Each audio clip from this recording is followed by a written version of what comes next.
It's been 11 years since the Chicago Bears called the Memorial Stadium Gridiron home. Both teams really did a great job scoring early on, although Northwestern did have a double-digit deficit in the second half. For many, turning to StubHub for tickets is a no-brainer. Many fans who attended Bears games here at Memorial Stadium in 2002 kept their game day souvenirs, such as this Dick Butkus program from the opening week of the season. People who are still running the marathon would finish straight the race and go straight to the hospital to donate blood to those affected. And I just think continuing with these marathons and these events are just a great way to just bring people together and remember what happened. Well, Jill, we want to thank you very much for coming. We know that must have been very, very challenging time yesterday in Boston. So thank you for being here. And we're obviously very glad to see you and everyone else on the team back safely. Talking Big Ten hoops here at the AT&T U-verse Lounge. Matt Maniscalco joined by Vinny Duber for CSNChicago.com. Vinny, we're about a third of the way through the college basketball season, and a lot's going on in the Big Ten. What has been your biggest surprise so far? Barnes & Noble is set to take the wraps off its new e-reader today. Well, it's not guaranteed that Kaminsky's going to take home the trophy here at the end. D'Angelo Russell of Ohio State, the true freshman, has really done amazing things for the Buckeyes when he's been on the court. We're going to see a lot of pink here at Huff Hall, both on the floor and in the stands. This is the breast cancer awareness match between Ohio State and Illinois. Obviously, it's a great cause. Scams are surging nationwide this summer. The ink is dry on Jim Harbaugh's new contract at Michigan. When the pigskin hits the gridiron this fall, it will be the third year of the Big Ten's Legends and Leaders divisions. It's senior night here in Champaign. The Scarlet and Gray versus the Orange and Blue. Next on the Big Ten Network.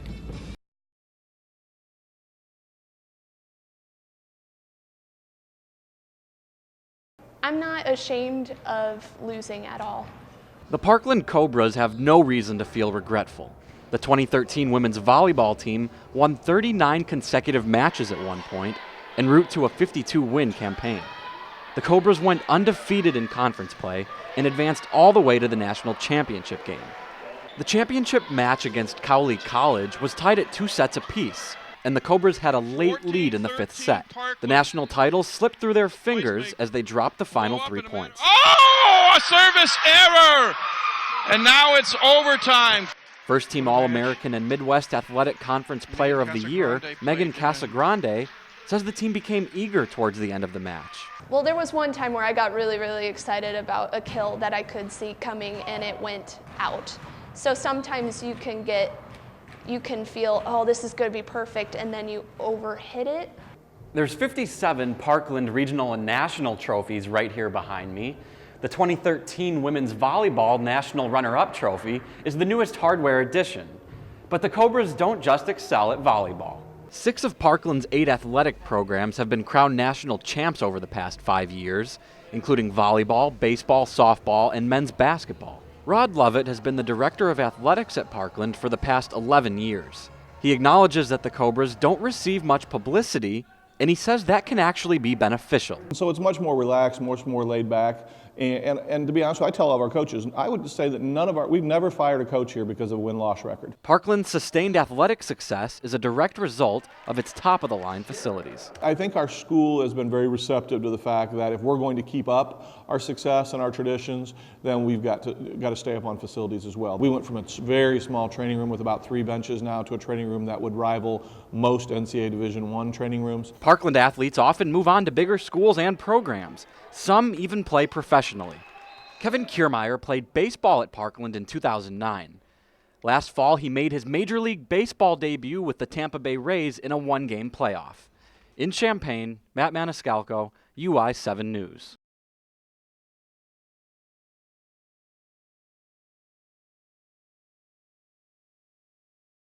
It's been 11 years since the Chicago Bears called the Memorial Stadium Gridiron home. Some fans are still unsure if the 2002 season helped the relationship between the Bears and Fighting Illini football. The 2002 Bears and Illini seasons were supposed to be memorable on the field. The 01 Bears won the NFC Central Division, while the 01 Illini brought the Big Ten crown back to Champaign. The Bears limped to a dismal 4-12 record in 02, and a talented Illinois squad underachieved with a 5-7 record. In 2002, TJ Blakeman was a U of I junior, and he had Bears season tickets in the Horseshoe. He recalls tremendous fan support throughout the year, even though the Bears lost 8 consecutive games at one point. Blakeman's a native of the Springfield area, and he didn't follow the Bears growing up. He says 2002 took the Bears-Illini relationship to new heights. Many Illini fans pay attention to the Bears today because of 2002. I can tell you that from someone like myself, being here, having season tickets to the Bears, I pay attention to them more. A lot of people in Central Illinois were season ticket holders that year, and I have to think that only strengthened their passion for the Bears and the way they followed the team. Many fans who attended Bears games here at Memorial Stadium in 2002 kept their game day souvenirs, such as this Dick Butkus program from the opening week of the season. And surprisingly, fans aren't the only ones who have positive memories from that season. Jim Miller played in the NFL for 11 seasons, and he was the starting quarterback for the 2002 Bears.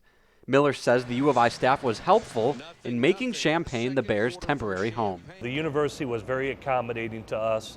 I do remember how the Bears organization and the university worked together. They upgraded a hotel locally there, fixed it was right there on campus, fixed the elevators, created more conference rooms. Miller says that going into the season, his team questioned whether they would have a home field advantage. The Bears quickly found out the answer after a Week 1 victory over the Vikings. We had a come-from-behind victory. Like I said, the stadium was rocking, and you almost felt like, man, here we go again. Something special is going to happen, and it felt that way, and we felt confident as a team. The Bears' colors originated on the U of I campus as former Illini football player George Halas founded the franchise. Other Bears legends also played collegiately for the Orange and Blue, including Harold Red Grange, Dick Butkus, and J.C. Caroline. Some say the 2002 season didn't have as great of a financial effect on Champaign or U of I athletics as it should have. U of I Associate Athletics Director for Media Relations, Kent Brown, says the school didn't have unrealistic expectations. Just like our own games, fans come in and don't stay in hotels, and they come into town and attend the game and have their tailgate parties and that sort of thing, and then go home. The athletics department shared in concessions and beer revenue that Bears games generated. They used this money to upgrade the locker rooms and install a new video board at Memorial Stadium.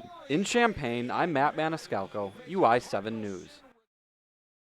The Illini baseball team resumes play tonight with a home bout against Southern Illinois at 6 p.m. Justin Parr will look to keep his historic hitting streak rolling. On Friday, the senior tied a school record by hitting safely in 25 straight games.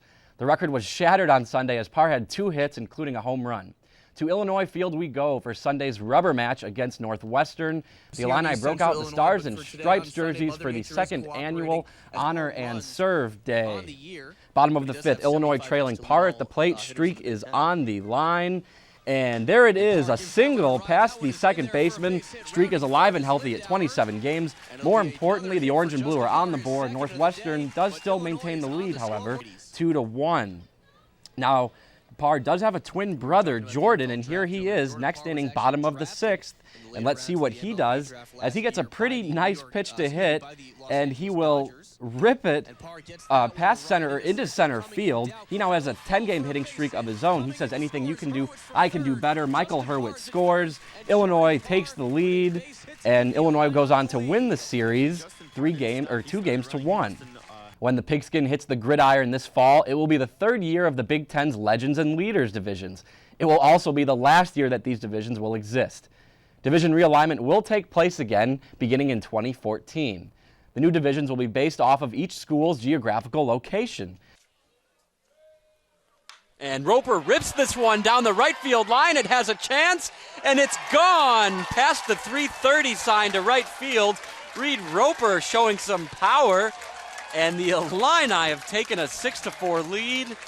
The Illinois women's softball regular season is coming to a close. The Orange and Blue travel to Carbondale for a quick matchup against the Salukis on Thursday. They'll then finish Big Ten play with a home 3-game set against Ohio State.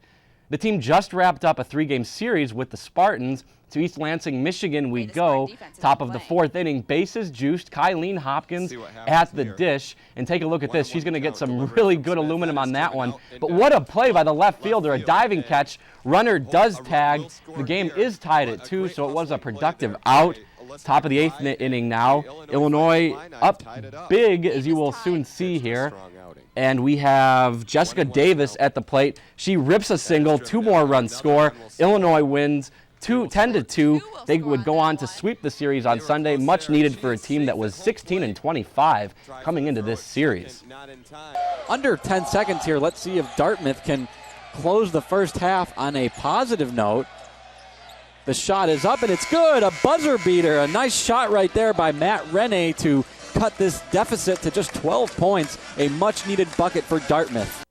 Illini men's golf team are Big Ten champs again. On Sunday at the Big Ten Championship, the team shot a final round of .293, which was just 5 shots over par, en route to its 5th straight Big Ten crown. Junior Thomas Peters clinched Big Ten medalist honors with a combined score of .284, which was just 4 shots under par.